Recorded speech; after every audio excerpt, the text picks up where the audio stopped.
கடத்தல் பண்ணும் அதிகாரிகளை எல்லாம் பதவியில் அமர்த்தி கொண்டு முதல்வர் போய் மன்னிப்பு கேட்பதற்கு வெட்கப்பட வேண்டும். இந்த அதிகாரிகளை கட்டுப்படுத்துறதுக்கு துப்பு இல்லைன்னா இவரெல்லாம் எதுக்கு நாட்டை ஆள்றாரு?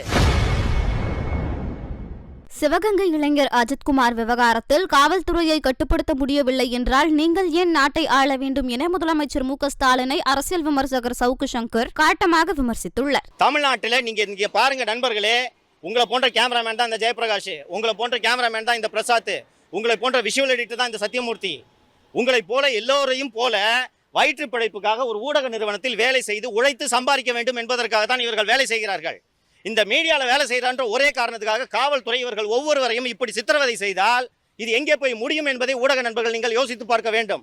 இதே போல ஒவ்வொரு முறையும் அக்யூஸ்டை பிடிச்சி கையை காலை உடைக்கிறது எங்கே போய் முடியும்ட்டு நான் எதை தொடர்ந்து வலியுறுத்தி கொண்டிருந்தேனோ அதுதான் அஜித்குமார் விவகாரத்தில் நடந்திருக்கிறது. அவன் நகை திருடானா இல்லையான்றது இது வரைக்கும் யாருக்குமே தெரியாது. கூட்டிட்டு போய் அடிச்சே கொண்டுட்டாங்க அவனை.